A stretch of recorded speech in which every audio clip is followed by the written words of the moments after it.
আপনি যদি সুন্দরবনে বনবাস রিসোর্টে যেতে চান তো আজকের ভিডিওটা আপনার জন্য। কিভাবে যাবেন, কোথায় থেকে যাবেন, সবকিছুই নিয়ে থাকছে আজকের ভিডিও। তো চলুন ভিডিওটা শুরু করা যাক। আমরা ঢাকা থেকে রাতের বাসে মংলার উদ্দেশ্যে রওনা দিই। তো যাওয়ার পথে একটা কফি খেয়ে নেই, দেন আমাদের যাত্রা আবার শুরু হয়ে যায়। তো আমরা জার্নি উপভোগ করতে করতে চলে আসি মংলাতে।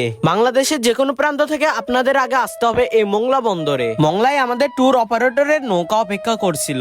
যেহেতু আমরা প্যাকেজ নিয়েছিলাম তাই জন্য আমাদের মংলা ট্যুর রিসোর্ট আমাদের প্যাকেজের ভিতরেই পড়ে। আপনাদেরকে বলবো আগে দেখে বুকিং করাই ভালো। তো আমরা একবারে ঘাটে চলে আসি, ওই যে আমাদের নৌকা অপেক্ষা করছিল। তো আমরা দেরি না করে উঠে পড়ি নৌকাতে। আর এটাকে আপনারা নৌকা বলেন না কি বলেন অবশ্যই কমেন্টে জানাবেন। তো আমাদের ঘাট থেকে ছেড়ে চলে যাচ্ছে নৌকা। আশেপাশের পরিবেশ এতই সুন্দর লাগছিল যে আমার মন ভালো হয়ে যায়। একটু ভয় ভয়ই লাগছিল, কারণ যেদিকে চোখ যায় এদিকে খালি পানি আর পানি। আর এখানে সব বড় বড় ট্রলার গুলো দেখে আমার খুবই ভালো লাগছিল। তো আমরা দেখতে দেখতে ঘাটের কাছে পৌঁছে যাই। আমাদের টাইম লেগেছিল 25 মিনিট। তো আমরা ঘাট থেকে নামে অটোতে উঠে যাই। আমাদের রিসোর্ট থেকে অটো ঠিক করা ছিল।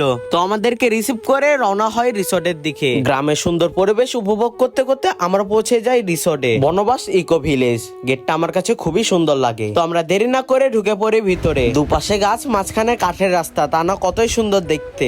রিসোর্টে ঢুকে আমাদের দেয় ওয়েলকাম ড্রিঙ্কস, যা ছিল কাঁচা আমের তৈরি। তো কাঁচা আমের জুসটা আমার কাছে খুবই ভালো লাগে। আর এর পার্ট 2 খুবই তাড়াতাড়ি আসবে। তো এই ছিল আজকের ভিডিও। আপনাদের যদি ভালো লেগে থাকে অবশ্যই কমেন্টে জানাবেন।